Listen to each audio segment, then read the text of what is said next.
Bonjour, je suis Kiri Cricri.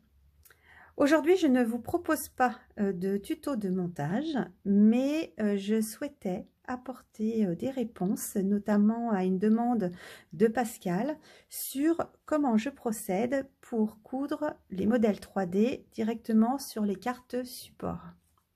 Alors, je vais essayer d'être claire. Je vais essayer également de répondre à un maximum de questionnements pour vous simplifier la vie et faire en sorte que la couture de ces modèles 3D ne vous pose plus le moindre souci. Alors, dans le cadre du couteau suisse, on a des trous qui se trouvent à l'extrémité du modèle de manière à pouvoir faciliter la couture. En fait, en fonction de la manière dont on monte le modèle, il se peut que les trous se trouvent inversés. Je m'explique. Il y a plusieurs mois, j'avais fait ce modèle-ci et vous pouvez voir que la couture, je dois apporter une couture de ce côté-là et une autre de ce côté-ci.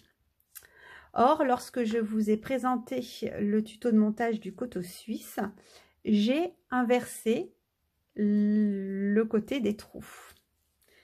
Voilà, donc je ne sais pas si vous pouvez voir, je pense que oui. Vous voyez, c'est inversé et c'est tout bête. Première solution, soit on redéfait tout le modèle et on recommence, soit on s'adapte et on compose. Alors moi, je suis partisante de composer la plupart du temps. Logiquement, ce modèle, tel qu'il a été conçu là, enfin fait, monté, correspond au modèle de kirigami.fr. Donc, lorsque vous imprimez la carte support sur laquelle vous devez coudre le modèle, logiquement, on a un effet miroir. Alors, je m'explique. J'utilise du papier, enfin de la colle repositionnable. Mais voilà, de ce côté-là, c'est le côté qui est imprimé qu'on ne doit pas voir. Et on le retournera de cette manière-là pour coudre. C'est ce qu'on appelle un effet miroir. C'est-à-dire que quand j'imprime le modèle de la carte support, comme ça, je ne me dis pas, tiens, je vais coudre le modèle dessus. Il faut qu'il soit inversé. À partir du moment où on est d'accord là-dessus, il n'y a pas de souci. Ah si, petite précision aussi, je ne veux pas vous faire fuir, mais il faut impérativement utiliser du fil et une aiguille, sans quoi ça ne marchera pas. Donc, comme pour repriser des chaussettes ou autres, on fait un petit nœud au bout du fil.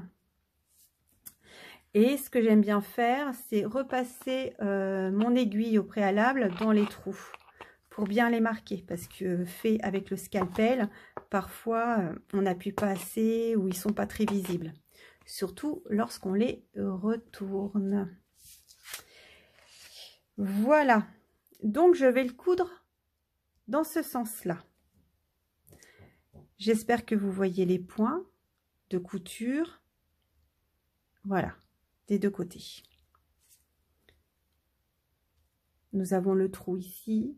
On doit coudre ici. On va commencer par celui-ci. Donc, j'enlève ma feuille. Je vais toujours chercher le trou qui est plus proche de la pliure. Je sors mon aiguille. Je vais chercher mon modèle et je vais commencer par l'intérieur du modèle. Voilà. Ensuite, je repique dans l'autre trou de couture. Voilà. Alors, hop, hop, hop. Voilà, jusque-là, c'est pas trop sorcier. Le tout est de faire un nœud pour que le modèle soit bien fixé. Faut pas hésiter à faire 2 ou 3 nœuds. Et on coupe. Voilà. Là, le couteau suisse tient directement à cette couture. de cette partie-ci. Ensuite, il faut refaire la même chose de l'autre côté. Alors, je reprends mon fil, l'aiguille, je refais un nœud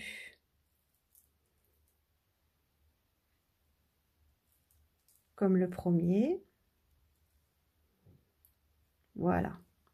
Je vais passer par le dessous de la carte support et je vais m'attaquer directement au trou qui est le plus proche de la pliure.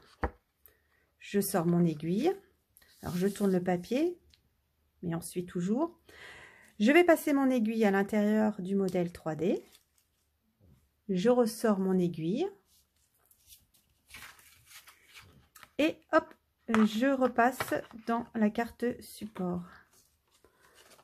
Je serre comme je peux, enfin pas trop, mais de manière à bien faire tenir le modèle. Je replie ma carte et je fais de nouveau 2-3 nœuds pour bien maintenir le modèle 3D à la carte support. Voilà, c'est fait. Quand j'ouvre, le couteau suisse reprend toute sa forme initiale. Et je peux fermer aisément. Voilà, donc ce n'est pas compliqué. Je tiens juste à préciser qu'en fait, dans les modèles que l'on imprime, dans les modèles qu'on imprime, théoriquement, les deux feuilles sont soudées et il faut tout simplement plier. Pour aucun modèle en 3D, je plie. Je fais du kirigami depuis de très nombreuses années avec kirigami.fr et en fait je me suis rendu compte que dans de nombreux modèles il m'arrive toujours un problème de pliure parce que cette carte là va être recollée à une autre carte pour cacher justement ces petites coutures et il y a toujours un couac, ça ne marche jamais ou ça gondole, donc j'ai pris l'habitude finalement de couper. Et même pour mon collage sur la carte, la vraie carte en dessous, ça se passe beaucoup mieux. Je colle et je reviens vers vous pour vous montrer le résultat final.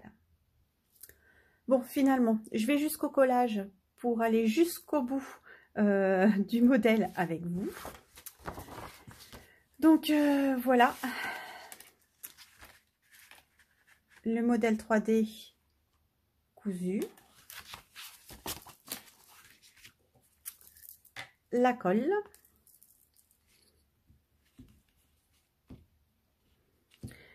alors j'utilise de la colle scotch mais en bâtonnet, parfois je complète avec un petit peu de colle blanche, ça dépend de la manière dont ça tient, dont ça colle.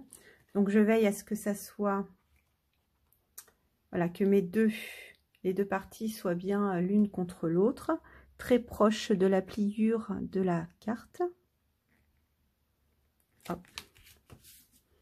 J'essaie de ne pas bouger mon papier maximum. Soit dit en passant, avec une sorte de caméra au-dessus, c'est pas facile de voir clair. Je referme, j'appuie. Et voilà, c'est pas très droit. Ce n'est pas très droit. Alors, la colle scotch me permet quand même de pouvoir réajuster rapidement mon modèle. Voilà.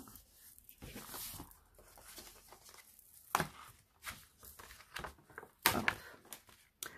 Tant qu'on n'attend pas trop longtemps, on peut revenir dessus. Hop. Voilà, ce qui est un peu mieux. Bon, pour moi, c'est pas parfait parce qu'effectivement, avoir quelque chose au-dessus pour vous montrer, ce n'est pas facile. Mais voilà, voilà en fait comment on coud le modèle 3D et qu'on finalise avec le collage. Et comme je vous disais, le fait de couper ici, souvent, ça peut aider, à l'ouverture, la fermeture de la carte. Et puis de toute façon, le modèle, nickel quoi, il n'y a rien à redire. Donc ça, dans le meilleur des cas, tout se passe bien parce que donc tous les modèles support comme ça sont vraiment en effet miroir. Donc on imprime de ce côté-là, on retourne et on coud de ce côté-ci. Après, pour d'autres modèles, eh bien, il faut aller un petit peu au feeling, j'ai envie de dire. Quand vous avez imprimé la carte support pour coudre, essayez de voir en posant votre modèle dessus si vous devez le faire par-dessus ou s'il y a vraiment l'effet miroir qui est fait. En tout cas, je reste à votre disposition si jamais il y a un modèle qui vous pose souci. Soit je vous le fais en vidéo, soit on peut toujours échanger par message privé. Si je peux vous aider, eh bien, c'est avec grand plaisir. Voilà, je vous souhaite une très belle soirée. À bientôt.